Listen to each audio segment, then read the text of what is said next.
Good morning, my friends, and welcome to another incredible installment from very high above all the puerile and vacuous forms of Wyoming mainstream media. This is Cowboy State Politics. I, of course, am your illustrious host, David Iverson, firmly and permanently ensconced behind the silver Cowboy State Politics microphone and broadcasting to you from the base of the Bighorns at the Cowboy State Politics studio in Sheridan, Wyoming.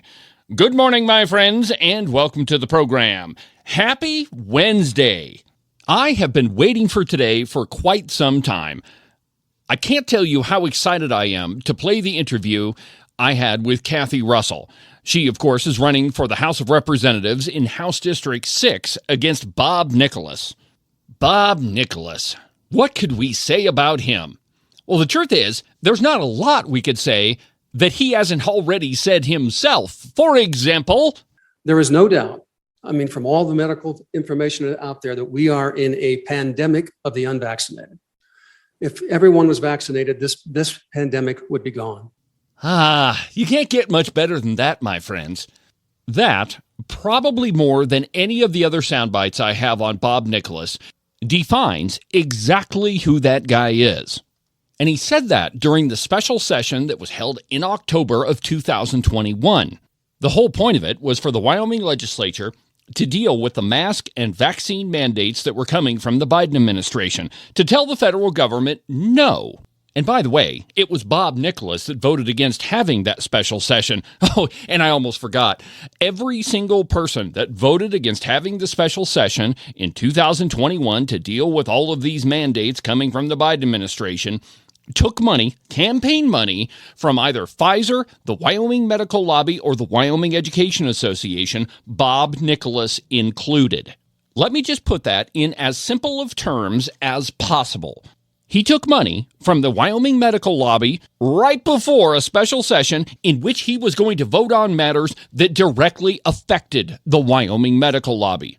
Talk about being in somebody's pocket. But it's actually worse than that.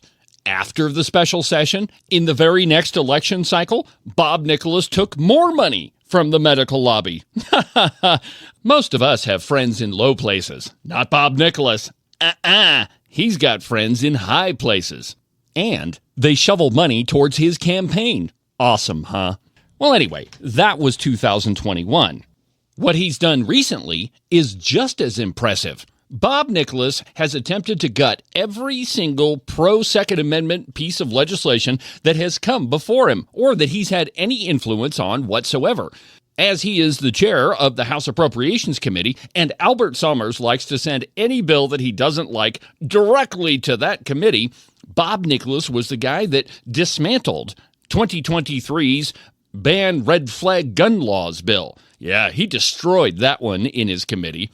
And he got another crack at that bill during the 2024 budget session. Though it was not in committee, he had to do it on the floor during third reading. It was Bob Nicholas that offered 6 amendments, any one of which would have absolutely gutted Senate File 109, the ban of red flag gun seizures. 6 amendments. The nuts and bolts of Senate File 109 are pretty easy. If you have a firearm that's seized due to a red flag gun seizure, and basically that's just if somebody else says that you're a threat to the community, the cops come in and take your guns. Absolutely unconstitutional, in no way comports with the Second Amendment. But if that happens to you, you have the right to sue the people that unconstitutionally took your gun, be it a law enforcement agency or a court or whatever. And just in case you hadn't heard this before, the Constitution says what it says, and it doesn't say what it doesn't say. And as it relates to the Second Amendment, it says the right of the people to keep and bear arms shall not be infringed, period. So anyway, Senate File 109 is on the floor of the House of Representatives, and Bob Nicholas is in the middle of his 6 amendments trying to dismantle that law because he didn't get the chance to do it in committee. Here is what he said. Ladies and gentlemen, so what this does, this bill creates a brand new civil action so that allows anybody to sue any entity, person, police officer, judge for a violation of this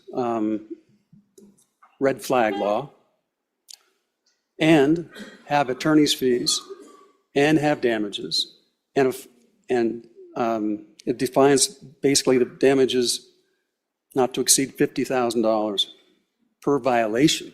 So if they do it twice or continues on, then you get $50,000 assessed and a fine for violations of this. It also eliminates 7-3-511, which is the emergency assistance by a law enforcement officer immunity clause. He says that like it's a bad thing, that having protections in place to protect your constitutional rights is something that we shouldn't do. But that's the very thing that Bob Nicholas is objecting to. But you see, Bob Nicholas is a lawyer, and a very liberal one at that. So of course he's going to object to any protection of your constitutional rights. Okay, let's listen to a little bit more. So it wants to make sure that every law enforcement officer, if they wrongfully, whether they did it intentionally or not, take someone's gun away. Now I have a question. How does one unintentionally take somebody's gun away? Do you say, well, geez, I was just walking around the house while I was investigating this call, and I just happened to grab that beautiful Browning 9mm that was sitting on the table, and it just happened to be out in the open, and I happened to grab it, and I happened to put it in my car. Is that how somebody unintentionally takes a firearm away? Absolutely ridiculous. What Bob Nicholas is trying to do is free up any confiscation of a firearm when a police officer is on a call. That's essentially what this amendment would do. In other words, completely gut the bill and make it absolutely useless. But there again, that's exactly what Bob Nicholas does to every single pro-Second Amendment bill that comes before him.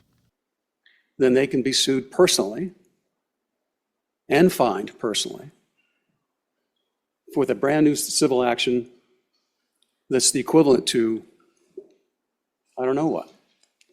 I mean, it's as draconian as it can get. I mean, literally every step you turn, we are imposing fines, liability, and obligations and attorney's fees for any conduct of a violation of this law as it's currently crafted. Yeah, there's actually penalties for violating somebody's constitutional rights. Who would have thought about that? Certainly not Bob Nicholas. And then there's the question of, why shouldn't the police have to follow the law? There are a slew of laws that every police officer in the United States has to follow. This is just another one, and it's a big one. It's a law that mandates that they can't violate somebody's constitutional rights. And if they do, there's a big, gigantic penalty. Makes perfect sense to me. But not, apparently, to Bob Nicholas. Well, anyway, there are a ton of reasons why Bob Nicholas doesn't need to be anywhere near the Wyoming House of Representatives. And the person who's trying to make sure that that's not going to happen any longer is Kathy Russell. She's running for the Wyoming House of Representatives in House District 7. She and I had a great discussion last week. Here it is. Joining me for the first time on the program is Kathy Russell. Kathy is running for the Wyoming House of Representatives in District 7. First, Kathy, welcome to Cowboy State Politics. Thank you, David. This is a real privilege. Thank you. Well, I've been wanting to interview you for quite some time, as you're really involved in the Republican Party, so I'm glad we could finally make it happen. Very good. Me too. So, first question, and I ask this of everybody, why don't you just tell us about yourself? Sure.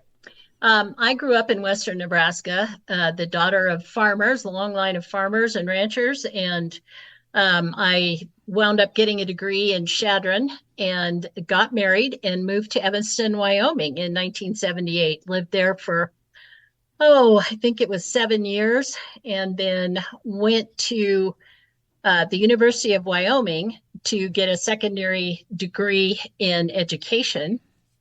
Then lived around the country in various areas, went back to grad school in Colorado at CSU to get an advanced degree in the 90s, and wound up doing consulting. And in the consulting realm, I was all of my degree material and training and education and experience was in natural resources. So I wound up doing oil and gas permitting and transmission permitting, actually investigation of locations and so on for transmission, electric lines, power lines and gas lines, all over the West, but a lot in Wyoming, and wound up starting an office in Gillette. I lived there for quite a few years before I moved to Douglas. I was there for 11 years and then came down here. My teaching degree, I loved it. I love teaching.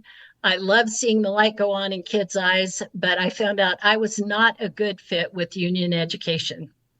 And that's when I went back to grad school and said, I really want to do things. And I really, really enjoyed my time in oil and gas. I was in what they call unconventional. I did coal bed methane and water permitting and loved it. I saw more entrepreneurship and more exciting, fun stuff up in the Powder River Basin. It was a lot of fun to be producing a green energy source and getting that all going. It was a lot of fun. But as we all know, that got shut down. Anytime you get a green energy source, it will be a short time and it gets shut down. So I wound up having my own business, doing some water permitting for a while.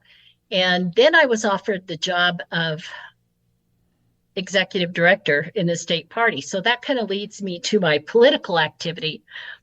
I grew up in a family that understands public service and has done public service. So my great-grandfather was a sheriff. My grandparents served on, or my grandfather, great-grandfathers served on irrigation boards, cemetery boards, school boards, county commissioners. They all did their turn at that kind of thing. And so I just grew up with that. When you can, you do what you can. And so I got involved in the Republican Party in 2008. I'd always been a Republican, but when that election happened, I realized that I couldn't wait until I was retired to get busy because we needed to get some things done. So I got busy in the county party where I was living. I put my name in the hat for a city council position, which was a very interesting experience. I really enjoyed the working in that group, and I learned a lot about how government runs. Not all of it good. And then I, of course, got involved in the county party and moved up through the ranks there, started as a precinct committee person, moved up through the ranks and saw that there were things within the Republican Party as well that did not jive with what I thought we were doing under a self-governing constitutional republic. So that really motivated me to keep going because what I saw happening in our country concerned me for the future of not just my children, but me, my grandchildren, the future of this country. So that's what has motivated me to keep going. This current foray into an office came kind of out of the blue, but after watching this legislative session and the successive ones, I realized that a number of our legislators, including my representative, really aren't listening to people. They're listening to lobbyists. They are listening to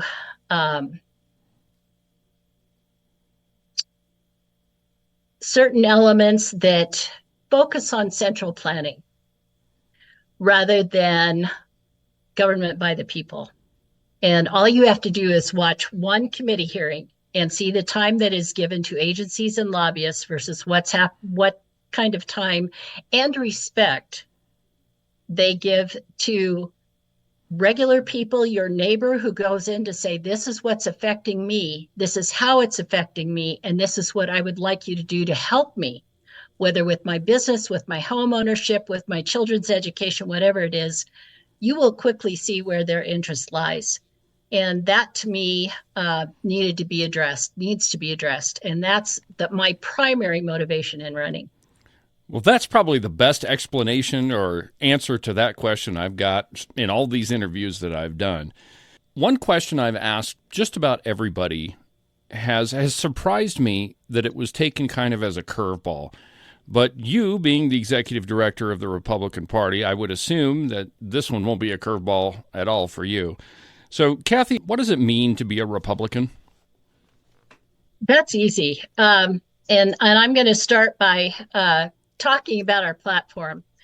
In Wyoming, we have taken the Republican platform seriously. And when I first got involved in the state party, I was going to county party meetings, but when I went to the state party meetings, one of the first ones I went to, I was pretty surprised. It was a CNBC event, and what I thought was going to be the work of the convention, this was a state convention, there really wasn't any. There were a lot of talks by candidates and by dignitaries, and it was real short on any meaningful development or statement of policy positions. And I like to say, people don't always like this, but they'll badmouth politicians, make politician a dirty word. Well, I like to say, you darn right I'm a politician. A politician is someone who develops policy. So you better be doing your homework and figuring out what policy you want in place. I don't care what you do for a business. I don't care if you're a stay-at-home mom. I don't care if you're retired. I don't care what line of work you're in. You know something about these policies that impact your life and what they are doing for you and against you. And so you better develop some opinions and voice them in this government by the people. So I had the good fortune of being one of the committee. It was a relatively small committee that tackled the revision of our platform in 2016. There had been some big moves toward it in 2012 and 2014. In 2016, we determined that we were going to take our platform from, I think it was 55 pages to a single page, double-sided. And we did it. And in fact, it was single-sided until we added pictures. And the whole point was to boil it down to the principles of the party that set us apart as a party. So like any other private organization that you're going to sign on to, you need to know what you're signing on to. Do you align with it? So I can tell you unequivocally that the principles that are in our current platform, I absolutely agree with. I think that's what sets us apart. And so it is supposed to be the basic principles around which everything else should fall. So in other words, any policies you develop better be developed in support of these principles. And in the Republican Party, of course, the founding principle of the Republican Party was abolitionism. What that hinged on was the respect all human beings should have. It went beyond slavery. It was respect for human life. It was respect for human dignity. It was respect for humans, regardless of station. That was the whole point of the revolution. We were no longer going to be a part of a caste system or a fiefdom or feudal system. We were going to be self-governing. That was the point. And so for me, the Republican Party is a direct offshoot of those people who, on the East Coast in New England, Virginia, and on down, said, we are no longer going to be subject to a king. We've got our own way of doing things. We are independent free men, and we are going to act on those freedoms. So this was a natural offshoot of those principles that were the founding of our country and carried on, I believe, through the Republican Party. Now, what has complicated things is that while we were the party of Lincoln, so to speak, he was the first candidate selected by, not the first, I think he was the second candidate. No, he was the first to be selected by the Republican Party to run as a presidential candidate. So naturally assumed that he exemplified the Republican principles set in 1858. we went on from there to about the turn of the century. And the progressive ideals of central planning and the brilliance of central planning, in air quotes, came over from a German school of thought. This is kind of getting in the weeds, but it all had to do with central planning. And this was put into place. Teddy Roosevelt helped it along, but the big driver was Woodrow Wilson. And I hate that guy, by the way. I hate that guy. The Republican Party actually helped develop progressivism in this country. So the divide that we see today and the splitting of the sheets that we see today is actually between those two factions of the Republican Party, the progressive faction and the so-called conservative faction, which wants to conserve government by the people. So that's another long-winded answer about where my principles stand, but we've all seen what central planning does. One side of my family has been here since before the founding of our country. Some of my ancestors have been here since the 1500s. Oh, wow. One side of my family.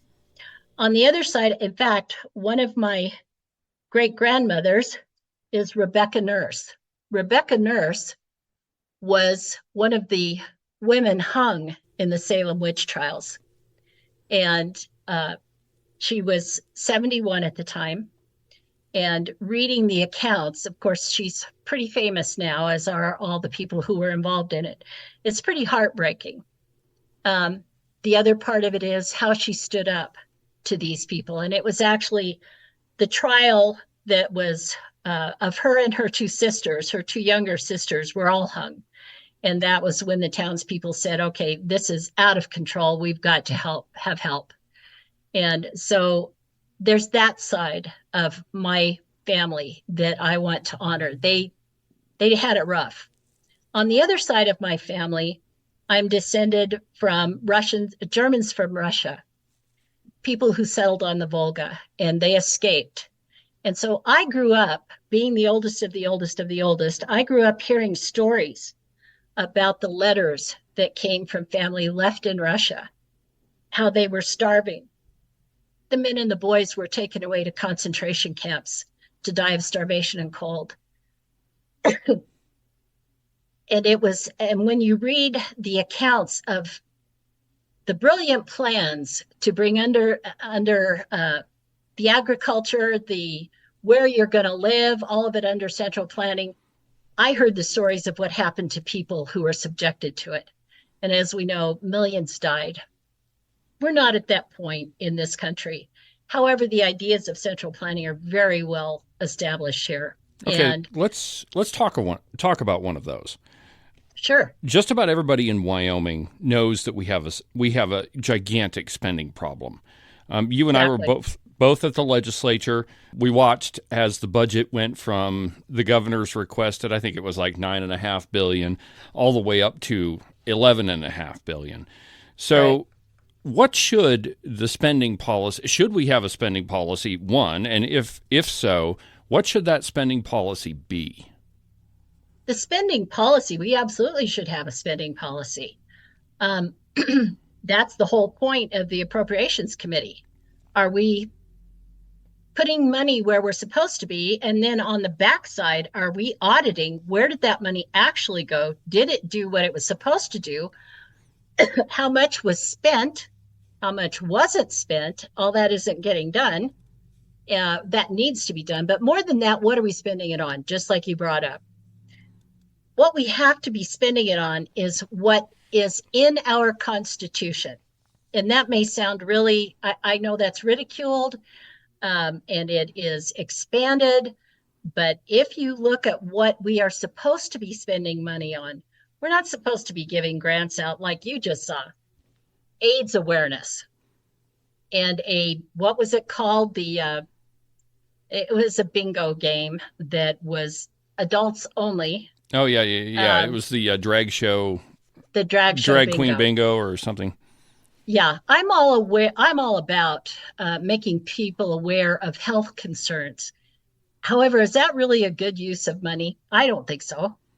If you're in a group that wants to do that, good on you. Get her done. But is that really where we're supposed to be spending our money? No. I think, in fact, there are other groups that are given money all the time. And when you say this is a private organization that is not controlled by the state, we're not supposed to be giving money to them. That is just kind of brushed away. And they say, well, that's how we've always done it. Exactly right. They're providing a public benefit. No, so do churches, so do individuals, so do benevolent organizations. So to me, there is a pretty bright line about where we're supposed to be spending money. And I think we need to pay attention to it. You know, it's funny you should bring up the Constitution and point out that a lot of people boo-hoo that argument, because when you look at the Supreme Court, and here's why I say it's interesting, the bright lines that they draw, and this is where I'm going next. An example of that is the Bruin decision. So the Bruin decision in the court said that any law that is going to regulate firearms has to comport with the original conception or historical conception of the Second Amendment that's in the Constitution and around the time of the founding. So I think that the reason why progressive politicians like the guy you're running against make that argument is they don't want any reference back to any historical precedent because it will disprove their central planning argument. Now to my question. In probably no other race is the Second Amendment actually going to come up. Yours in particular, your opponent has been, I would say, that he's absolutely against the Second Amendment, just judging him on his actions. I mean, he's the guy that ran the 7 amendments on Senate File 109. Right. You know, in his committee, they dismantled the gun-free zones bill last year. Right. I mean, there's a lot of examples of where Bob Nicholas has actively fought against the Second Amendment. So the question to you is, you know, where do you stand on the Second Amendment, Kathy? We'll get Kathy's answer in just a second. But first, an absolutely outrageous profit timeout.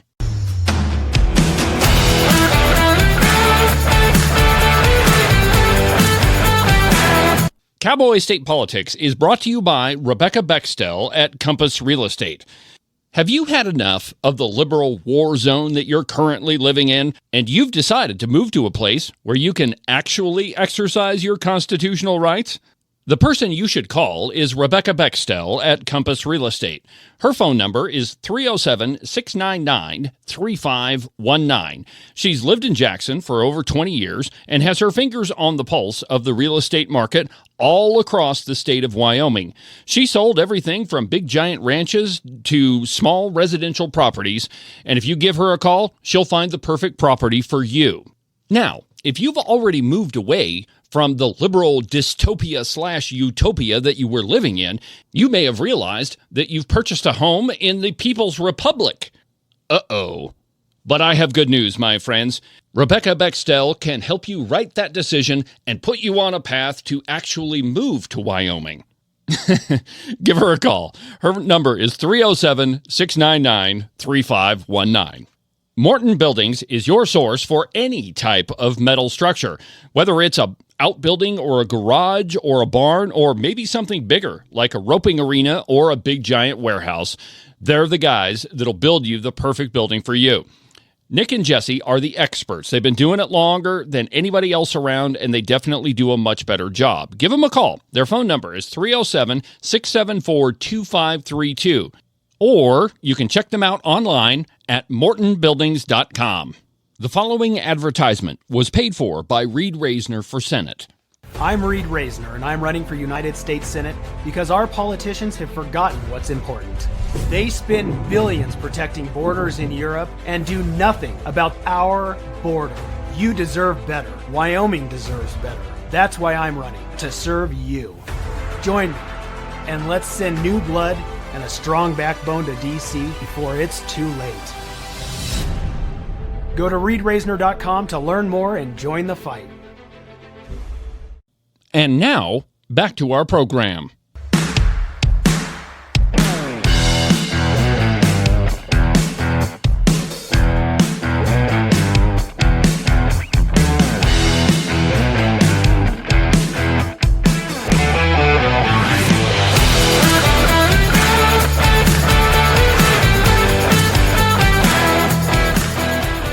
have very strong feelings about this. This goes beyond whether or not you can own a gun. This is about your right to self-defense, and this is where it all started to begin with. We have a right to defend ourselves from, in the case of the people in the Revolutionary War, tyranny. Tyranny in the form of government. Not only that, but in order to defend yourselves, we've got to remember that at the time that the Revolutionary War was building, there were threats from people around them. There were threats from the government. There were threats from wild animals. You used it for hunting. You used it all kinds of ways. Guns in particular. Today, what we have seen, and you often hear the argument, who needs such and such a gun for hunting? This isn't about hunting. What we have progressed to today is to go beyond whether or not I can use a gun to defend myself to, can I defend myself, period. And here's what's been happening. And it is here in this country, maybe not so much in Wyoming, but it is coming from Europe and the East Coast and coming on this way. And that is, the criminal is going to have more rights than you. So there have been recent cases, all you have to do is Google it.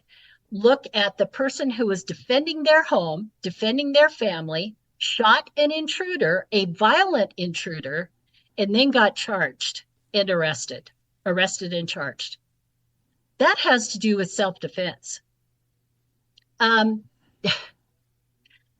recent case of a man charged with rape right here in Wyoming, and a legislator saying, you know, this person really needs a break. He's a good guy. No, what about the victim? What happens to the victim? We have a right to defend ourselves.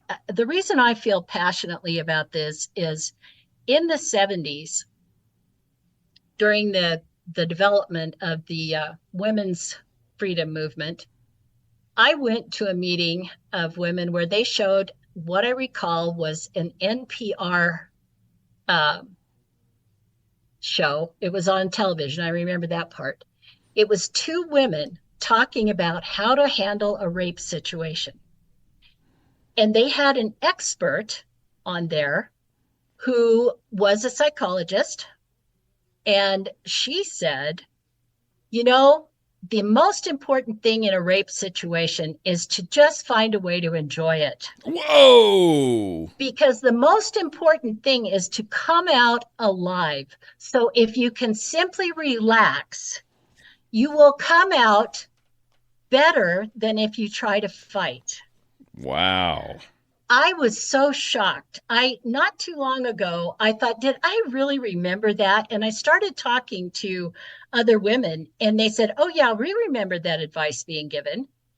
And I went back and I actually found reference to that show. It was out there. And all I could think was, this is crazy. This is crazy. Every instinct in you is going to say fight.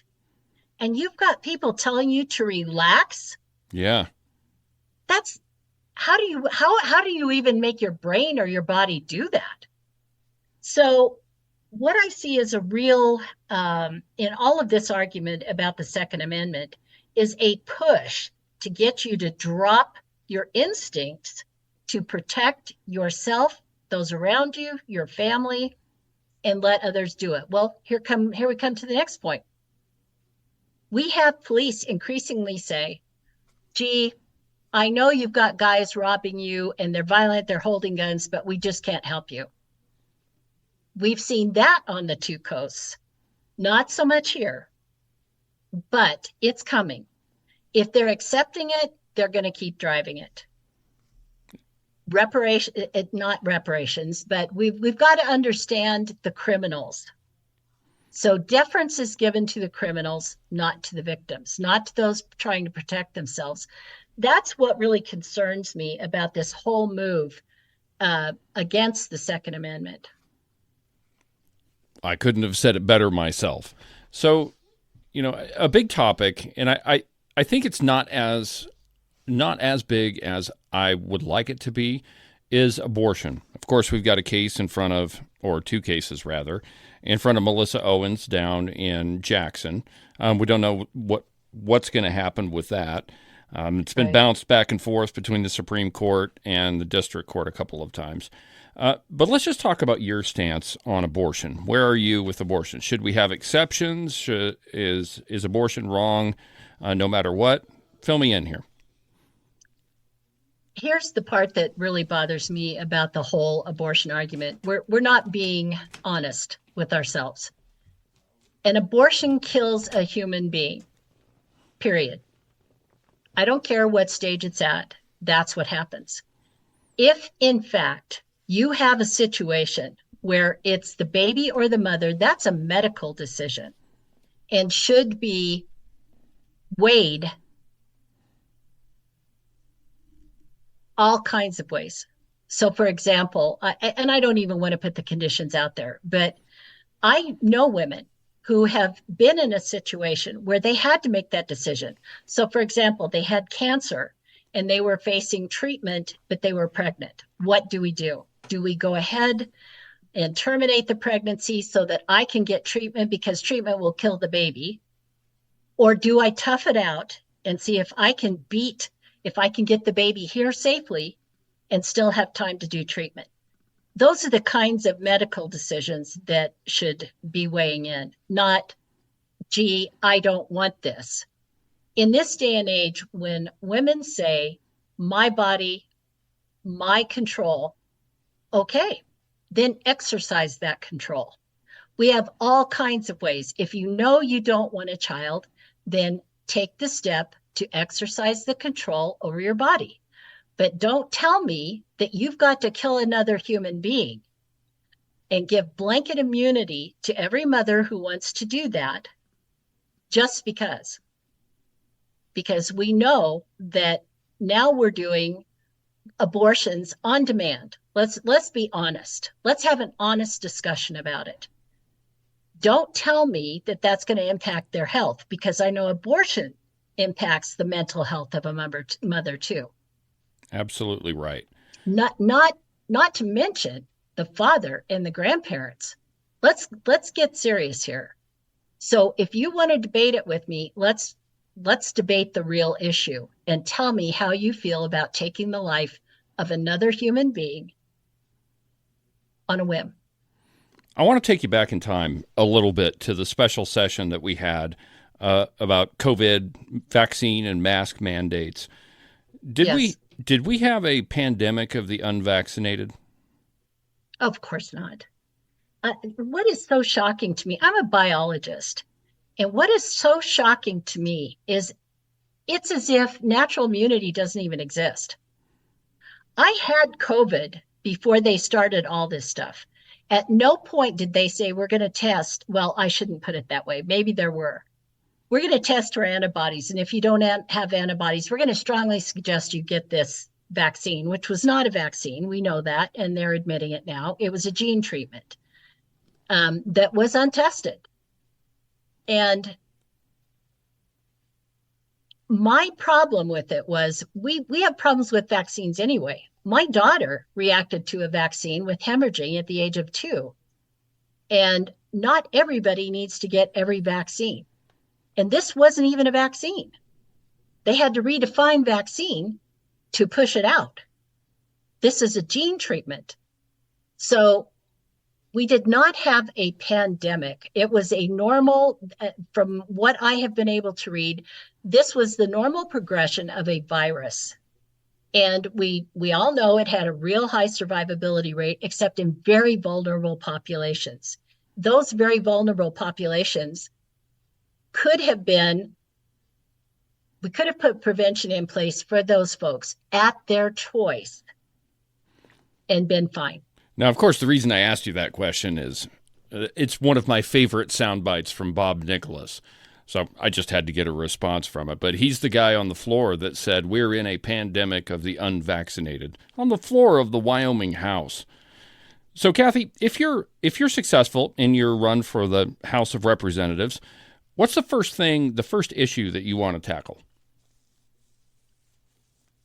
That's tough. There are a lot of pressing issues, but number one, we have got the one that's pressing right now is the economy. We have still not recovered from the so-called protective closing down measures that were put into place to keep us from getting this virus. So we had businesses shut down. We had families destroyed. We had businesses destroyed.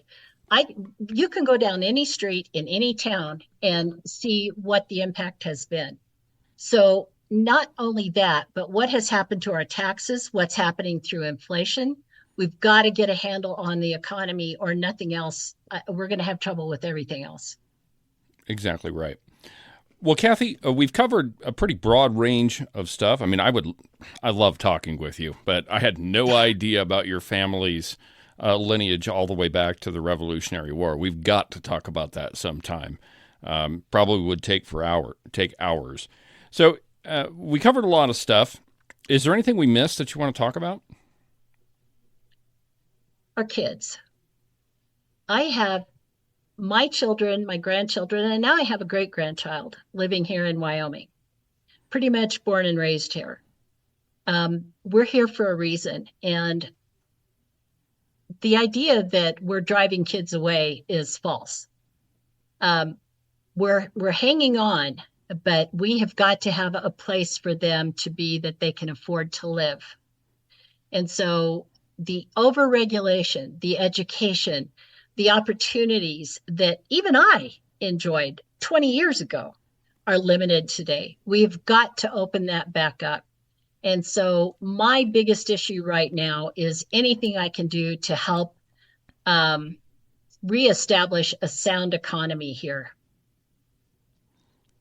All right, to help do that, I mean, anytime you're talking about economics, we have to discuss taxes. And maybe I should have brought this up earlier. But how would you fix Wyoming's broken property tax system?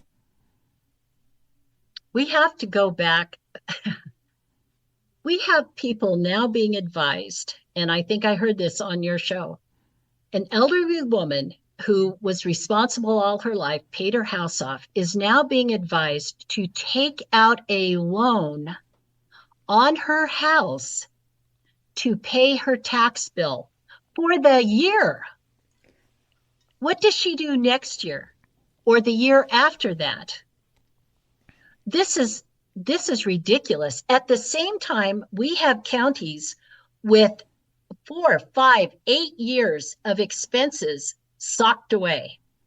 So there's all of this ballyhooing about having savings and for a future. What future? What are you saving this for? And then what would you spend it for? Everything that we have done so far on property tax is relief. In other words, it's a temporary rebate. Don't take the money in the first place. What are you spending this on? What are you saving it for?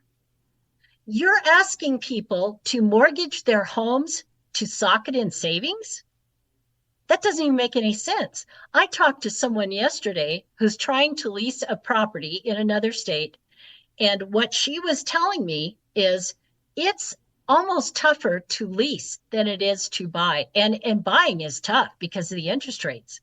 We have many, many, many more people now who can't afford a home because of the interest rates and because of the escalating so-called property value. It's hitting here now. We can't do this to people. We're going to have more and more people homeless if we keep this up. So we've got to reform our tax policy, period. All right, so let me drill down on one of those ways is to cap. We have got to cap it. And I do like the idea of a tax based on acquisition value. That makes more sense to me than anything else. This is when you plan your budget as a person going in to buy a home, you're looking at what you're buying it for. Can I realistically get this house paid off in the time limit of my loan? If at the end of that, and you've made your plan, okay, I'm going to have this paid off in 30 years, then I can retire and I've got this income coming in, all your financial planning goes out the window. If all of a sudden, arbitrarily, the government decides to, hey, I'm going to put a stake in that value. I've got a stake in that now. Not only that, now we've got municipal liens, governmental liens going on for tax. If all of a sudden you've got your taxes raised, they can come after you for your property through a lien. That's just wrong. So in my world, it's got to be a wholesale property tax policy reform. Excellent. If people want to get a hold of you, how do they do that, Kathy? I have a website, russellforhouse7.com, and that's all spelled out, RUSSELLFORHOUSE, the number 7.com. My email is Kathy with a K, Kathy, at russellforhouse7.com. My phone number is area code 307-359-2980. Well, Kathy, I appreciate you taking the time to visit with me. I know you're a busy lady, and you're welcome here anytime you like, but thank you very much. Thank you. It was fun. Thank you for the opportunity. I really appreciate it. That'll do it for today's installment of the program. Have a good rest of your week, and we'll talk again on Saturday during Weekend Update. But for now, from the base of the Bighorns at the Cowboy State Politics Studio, I'm David Iverson, and this is the one and only Cowboy State Politics.